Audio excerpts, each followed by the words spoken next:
میں تم پر کس طرح اعتبار کر لوں؟ زہرا نے پوچھا۔ میں بھکارن نہیں، عورت نے جواب دیا، یہ میرا بہروپ ہے۔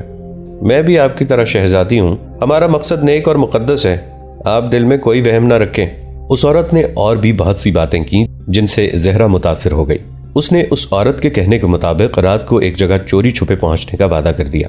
اس نے اس ڈر سے کسی سے ذکر نہ کیا کہ اس عورت نے کہا تھا کہ اس کی اور اس کے خاوند کی زندگی اور موت اور مصر کی آزادی اور غلامی کا سوال تھا۔ اسے رات مقرر کی ہوئی جگہ زیادہ انتظار نہ کرنا پڑا۔ دو آدمی جنہیں وہ اندھیرے کی وجہ سے پہچان نہ سکی اس بھکارن کے ساتھ آئے۔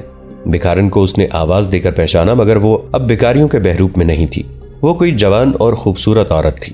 اس نے زہرا سے کہا، اللہ کے بھروسے پر ان کے ساتھ چلی جاؤ، دل میں کوئی ڈر نہ رکھنا۔ اسے ایک گھوڑے پر بٹھایا، وہ دونوں بھی گھوڑے پر سوار ہوئے اور زہرا ایک ایسے سفر پر روانہ ہو گئی جس کی منزل کا اسے علم نہ تھا۔ عورت وہیں کھڑی رہی۔ شہر سے دور جا کر سواروں نے زہرا سے کہا کہ اس کی آنکھوں کی پٹی باندھنا ضروری ہے۔ زہرا ان میں اکیلی تھی، مزاحمت نہیں کر سکتی تھی، اس کی آنکھوں پر پٹی باندھ دی گئی۔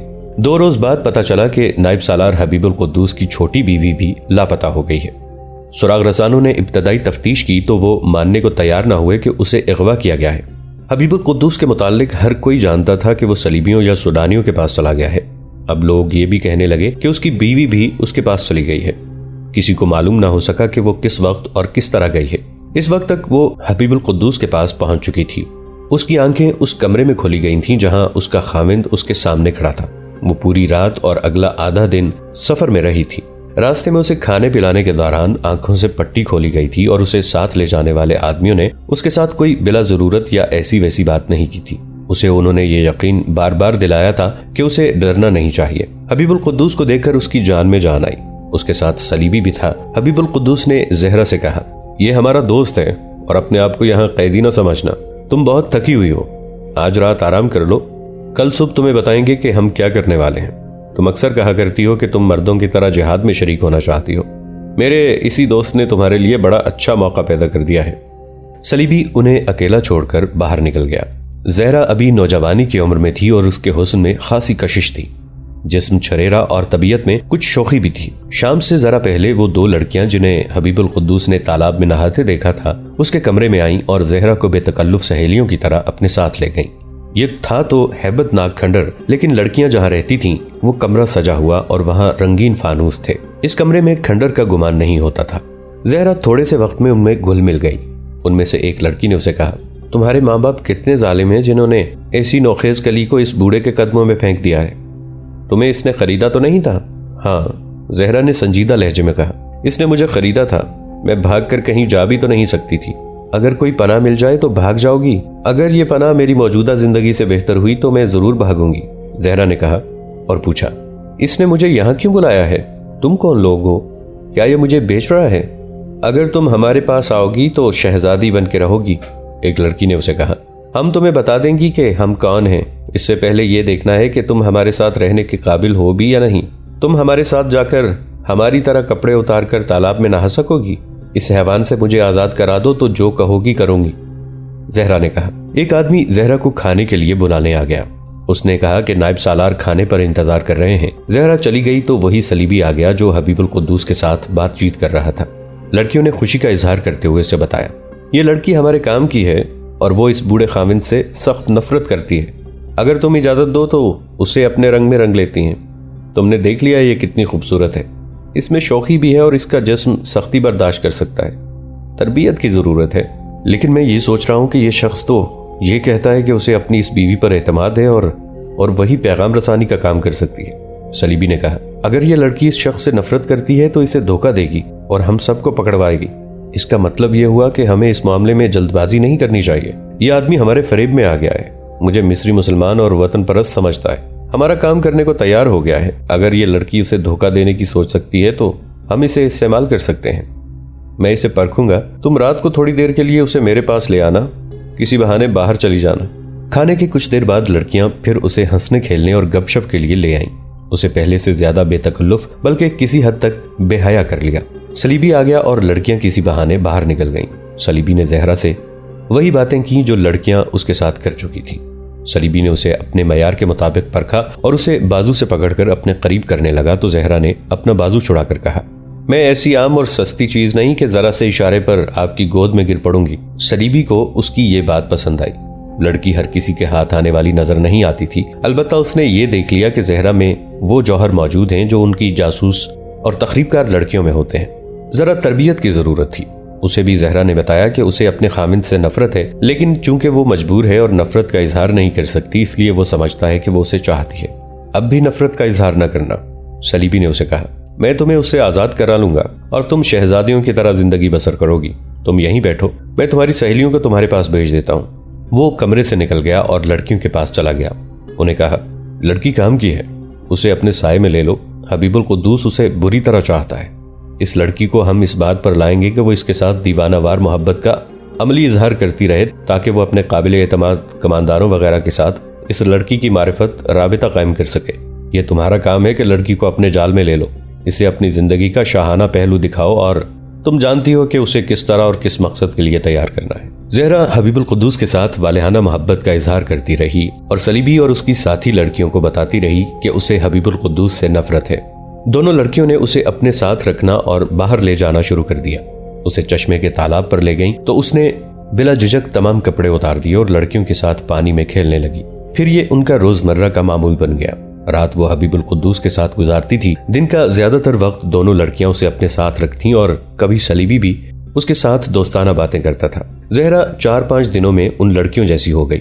اس کی شوخیاں بے حیائی کا رنگ اختیار کرنے لگیں اور لڑکیاں آہستہ آہستہ اسے اپنی پر اسرار زندگی کے متعلق بتانے لگیں۔ اس دوران سلیبی نے حبیب القدوس کے ساتھ بغاوت کا منصوبہ تیار کر لیا۔ حبیب القدوس نے یہ منصوبہ تیار کرنے میں بہت مدد دی۔ اب سلیبی کو اس پر اعتبار آ گیا تھا۔ اس نے حبیب القدوس کو مصری فوج کے 1-2 اعلیٰ حکام اور 2 انتظامیہ کے حاکموں کے نام بتائے جو درپردہ سلطان صلاح الدین ایوبی کے خلاف تھے اور بغاوت کی سوچ رہے تھے۔ انہوں نے ہی یہ فیصلہ کیا تھا کہ کسی طرح سے اسے ہاتھ میں لیا جائے۔ سلیبی نے اسے یہ نہ بتایا کہ وہ سلیبی ہے، اپنے آپ کو مصری وطن پرست ہی بتاتا رہا۔ اس کا مقصد بغاوت کرانا تھا۔ زہرا ان دونوں لڑکیوں میں اس قدر شیر و شکر ہو گئی تھی کہ اب یہ کہنا کہ وہ کسی شریف باپ کی بیٹی ہے یا ایک مسلمان نائب سالار کی بیوی ہے غلط تھا۔ حبیب القدوس اسے اپنی وفادار بیوی سمجھتا تھا۔ ایک روز اس نے لڑکیوں سے کہا کہ وہ اس کھنڈر سے اور پہاڑیوں میں گھری ہوئی دنیا سے تنگ آ گئی ہے۔ لڑکیوں نے اسے کہا کہ وہ اسے پہاڑوں سے پرے کی دنیا دکھا لائیں گی۔ چنانچہ وہ اسے ایک پہاڑی راستے سے گزارتی ایک جھیل کے کنارے لے گئیں اور اس کے کنارے کنارے جب وہ اور آگے گئی تو اسے دریائے نیل نظر آ گیا۔ اسی کا پانی پہاڑ کے اندر آ کر جھیل بنا ہوا تھا۔ ایک جگہ پہاڑی کی اوٹ میں ایک کشتی چھپی ہوئی تھی جس میں 2 چپو تھے۔ یہ جگہ بہت ہی خوبصورت تھی۔ زہرا ان لڑکیوں کے ساتھ وہاں ہنستی کھیلتی رہی۔ یہاں فرعونوں کی شہزادیاں کھیلا کرتی تھیں، ایک لڑکی نے کہا، اور تم ان دونوں کی بدروہیں لگتی ہو۔ زہرا نے ہنس کر کہا، تمہارے مقابلے میں ہم دونوں واقعی بدروہیں لگتی ہیں۔ دوسری لڑکی نے کہا، سنو زہرا، ایک لڑکی نے اس سے کہا، تمہیں معلوم ہو گیا ہوگا کہ تمہارا یہ بوڑھا خامند یہاں کیوں چھپا بیٹھا ہے اور تمہیں کیوں لایا گیا ہے۔ وہ تو پہلے روز سے ہی اس نے بتا دیا تھا۔ زہرا نے کہا، میں یہ کام کروں گی مگر کہتے ہیں کہ چند دن رک جاؤ، اور تم جانتی ہو کہ ہم آزاد مصر کی شہزادیاں ہوں گی۔ مجھے اس خامند سے آزاد کرا دینا تو میں اپنے آپ کو شہزادی سمجھنے لگوں گی۔ زہرا نے کہا، یہ طے ہو چکا ہے لیکن تمہارے خامند کو معلوم نہیں۔ لڑکی نے کہا، کیا تم اس کام کے لیے تیار ہو جو اس سلسلے میں تمہیں کرنا ہوگا؟ وقت آئے گا تو دیکھنا، زہرا نے کہا۔ اگر مجھے یہ کام نہ کرنا ہوتا تو اپنے خامند کو یہاں قتل کر چکی ہوتی۔ یہاں اچھا موقع تھا۔ دوسرے دن بھی لڑکیوں کے ساتھ دریا کے کنارے چلی گئی۔ لڑکیاں اسے جس راستے دریا تک لے جاتی تھیں وہ ایسا راستہ تھا کہ وہ اکیلی جاتی تو اسے یہ راستہ کبھی نہ ملتا۔ یہ راستہ قدرتی تھا لیکن خفیہ۔ زہرا نے انہیں 1-2 بار کہا تھا کہ کشتی پر دریا میں چلیں گے، لیکن لڑکیوں نے اسے روک دیا تھا۔ حبیب القدوس پر بھی اب پہلے جیسی پابندی نہیں رہی تھی۔ اس نے یقین دلا دیا تھا کہ وہ آزاد مصر کا حامی ہے اور سلطان صلاح الدین ایوبی کا تختہ الٹ کر دم لے گا۔ اب اس کا یہ حال تھا کہ سلیبی اس کے ساتھ اس موضوع پر اتنی زیادہ باتیں نہیں کرتے تھے جتنی وہ خود کرنے لگا تھا۔ اس شخص میں انقلاب آ گیا تھا۔ 1-2 روز بعد اس کھنڈر میں 2 اور آدمی آ گئے۔ ان میں سے ایک سوڈانی تھا اور دوسرا مصری۔ انہیں حبیب القدوس سے ملایا گیا۔ وہ ان دونوں کو نہیں جانتا تھا۔ ان کے پاس مصر، سوڈان اور عرب کے نقشے تھے اور کچھ کاغذات بھی تھے۔ انہوں نے حبیب القدوس کے ساتھ بغاوت کے حقیقی پہلوؤں پر بڑی طویل بات کی۔ حبیب القدوس نے نہ صرف دلچسپی کا اظہار کیا بلکہ انہیں ایسے مشورے دیے جو ان کے ذہن میں نہیں آئے تھے۔ انہوں نے حبیب القدوس کو چند اور لوگوں کے نام بتائے جو مصر کی افواج اور انتظامیہ میں تھے اور درپردہ سلطان ایوبی کے خلاف زمین ہموار کر رہے تھے۔ ان دونوں آدمیوں نے یہ بھی بتایا کہ مصر کی سرحد پر مصری فوج کے جو دستے ہیں انہیں غلط احکام دے کر سرحدی دفاع میں اتنا شگاف پیدا کر لیا جائے گا جس سے سوڈان کی فوج کے کچھ دستے اندر آ کر بغاوت میں جان ڈال سکیں گے۔ بغاوت کامیاب ہونے کی صورت میں مصر کا امیر کون ہوگا؟ حبیب القدوس نے پوچھا۔ چونکہ تنظیم نے فیصلہ کر لیا ہے کہ سالار اعلیٰ آپ ہوں گے، اس لیے سب نے یہ فیصلہ بھی کیا ہے کہ امیر آپ ہی ہوں گے، مصری نے کہا۔ صلاح الدین ایوبی یقیناً حملہ کرے گا اور جنگ طول پکڑ سکتی ہے، اس لیے آزاد مصر کا پہلا امیر سالار ہی ہونا چاہیے، کیونکہ جنگی حالات میں کسی غیر عسکری کو امارت کی گدی پر بٹھانا مناسب نہیں۔ آپ میں جو خوبیاں ہیں وہ کسی سالار میں نہیں۔ حبیب القدوس کا سینہ اور زیادہ پھیل گیا اور اس کی گردن تن گئی۔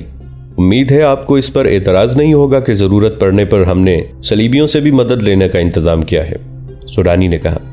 انہیں معاوضہ کس شکل میں دیا جائے گا؟ حبیب القدوس نے پوچھا۔ ان کے لیے یہی معاوضہ کافی ہے کہ ہم صلاح الدین ایوبی کے خلاف لڑیں گے اور مصر کو آزاد کرائیں گے، مصری نے کہا۔ انہیں مصر نہیں چاہیے، وہ فلسطین کو ایوبی سے بچانے کی فکر میں ہے۔ مصر ایوبی کے ہاتھ سے نکل گیا تو وہ فوج سے جو مصر میں موجود ہے محروم ہو جائے گا اور اسے یہاں سے جو رسد اور دیگر جنگی امداد ملتی ہے وہ بند ہو جائے گی، اور اگر اس نے مصر پر حملہ کیا تو اس کے ساتھ جو مصری سپاہی ہیں وہ اپنے مصری بھائیوں کے خلاف نہیں لڑیں گے۔ حبیب القدوس نے انہیں نہایت اچھی ترکیبیں بتائیں اور یقین دلایا کہ اس کے ماتحت 5000 نفری کے لوگ اس کے اشارے پر بغاوت پر آمادہ ہو جائیں گے۔ اب یہ طے کرنا تھا کہ ان دستوں کو بغاوت پر آمادہ کرنے کے لیے کیا کیا طریقے اور ذریعے اختیار کیے جائیں۔ صورت ایک ہی بہتر ہے کہ میں واپس چلا جاؤں، حبیب القدوس نے کہا، مگر مجھے واپس نہیں جانا چاہیے کیونکہ مجھ سے پوچھا جائے گا کہ میں کہاں رہا۔ مجھے اپنی بیوی نے بتایا ہے کہ علی بن سفیان اور غیاث بلبیس یہ کہہ رہے ہیں کہ میں اپنی مرضی سے دشمن کے پاس چلا گیا ہوں۔ اس شک کی بنا پر وہ مجھے حراست میں لے لیں گے، پھر ہمارا کام شروع ہونے سے پہلے ہی ختم ہو جائے گا۔ میں نے دراصل یہ غلطی کی ہے کہ بیوی کو یہاں بلا لیا ہے، اگر اسے واپس بھیجا تو اس کے ساتھ بھی اچھا سلوک نہیں ہوگا۔ مجھے یہیں رہنا چاہیے، ذرا مجھے سوچنے دیں کہ میں اپنے کون سے کماندار سے آپ کا رابطہ کراؤں۔ اب حبیب القدوس کی وفاداری پر کوئی شک نہ رہا۔ حلب کا محاصرہ کھیل نہیں ہوگا۔ سلطان صلاح الدین ایوبی فرات کے کنارے خیمے میں بیٹھے اپنے سالاروں کو کہہ رہے تھے، تم سب کو یاد ہوگا کہ ہم نے پہلے بھی ایک بار اس شہر کو محاصرے میں لیا تھا، لیکن حلب والے ایسی دلیری سے لڑے تھے کہ ہمیں محاصرہ اٹھانا پڑا تھا۔ یہ حلب والوں کی بہادری تھی جس نے ہمیں آنے پر مجبور کر دیا۔ اب ویسے حالات نہیں ہیں، پھر بھی ہمیں ہر خطرے کی پیش بندی کر لینی چاہیے۔ یہاں سے فوج میں جو بھرتی لی گئی ہے اس پر بھی بھروسہ نہیں کیا جا سکتا، مصر سے کمک منگوانی پڑے گی۔ ہو سکتا ہے میں نائب سالار حبیب القدوس کے دستوں کو کہہ دوں۔ یہ کہہ کر سلطان ایوبی خاموش ہو گئے، ان کے چہرے کا رنگ بدل گیا۔ انہوں نے دبی دبی سی آواز میں کہا، میں سوچ نہیں سکتا کہ حبیب القدوس مجھے دھوکہ دے گیا ہے۔ وہ آخر گیا کہاں؟ میں جب مصر سے روانہ ہونے لگا تھا تو اس نے مجھے کہا تھا کہ آپ مصر کا غم دل سے نکال دیں۔ صلیبیوں یا سوڈانیوں نے آپ کی غیر حاضری میں مصر پر حملہ کیا تو صرف میرے 3000 پیادے اور 2000 سوار ان کے حملے کو پسپا کر دیں گے، اور اگر کسی نے مصر کے اندر سر اٹھایا تو اس کا سر اس کے دھڑ کے ساتھ نہیں رہے گا۔ ہم اللہ کے سپاہی ہیں لیکن وہ اللہ کا شیر ہے۔ معلوم ہوتا ہے اس کی انہی خوبیوں کو دیکھتے ہوئے دشمن نے اسے غائب کر دیا ہے، ایک سالار نے کہا۔ اس کا آدھی فوج پر بڑا گہرا اثر ہے، اس لحاظ سے وہ اپنی ذات میں ایک طاقت ہے۔ دشمن نے ہمیں اس طاقت سے محروم کیا ہے، اگر وہ نہ ملا تو اس کے دستوں کو یہاں بلا لوں گا، سلطان ایوبی نے کہا۔ لیکن اتنی جلدی نہیں بلاؤں گا، مصر کا دفاع زیادہ ضروری ہے۔ خطرہ یہ ہے کہ مصر کو باہر سے اتنا خطرہ نہیں جتنا اندر سے ہے۔ ایمان فروش ہمارے اندر بیٹھے ہوئے ہیں، انہوں نے فلسطین کو ہم سے بہت دور کر دیا ہے۔ اور اس وقت قاہرہ سے دور پہاڑیوں میں گھرے ہوئے ایک ڈراؤنے کھنڈر میں سلطان ایوبی کا قابل اعتماد اور بڑا ہی قابل نائب سالار مصر میں بغاوت کا اہتمام کر چکا تھا۔ کھنڈر میں اس رات جشن منایا جا رہا تھا۔ اگر باہر کے لوگ اس رات کھنڈر میں آ جاتے تو ڈر کر بھاگ جاتے۔ وہ ان چند ایک انسانوں اور اتنی حسین لڑکیوں کو جنات یا بدروہیں سمجھتے۔ صحیح معنوں میں جنگل میں منگل بنا ہوا تھا۔ 8-10 آدمی تھے، ان میں سے حبیب القدوس اس صلیبی کو جو پہلے دن سے اس کے ساتھ تھا، مصری اور سوڈانی کو جن کے ساتھ اس نے بغاوت کے منصوبے کو آخری شکل دی تھی جانتا تھا، دوسروں کو اس نے پہلی بار دیکھا تھا۔ یہ سب اسی کھنڈر میں حبیب القدس کے آنے سے پہلے موجود تھے، لیکن پہاڑیوں کے اندر اور اوپر چھپ چھپ کر پہرا دیتے رہتے تھے۔ وہ انہی کا ایک ساتھی تھا جسے حبیب القدوس نے فرار کی کوشش میں قتل کر دیا تھا۔ اب پہرے کی ضرورت نہیں تھی، حبیب القدوس ان کا قابل اعتماد دوست بن چکا تھا، اسے انہوں نے خفیہ طریقوں سے آزما بھی لیا تھا۔ آج رات یہ پورا گروہ جشن میں شامل تھا۔ دوستو آج کے لیے اتنا ہی۔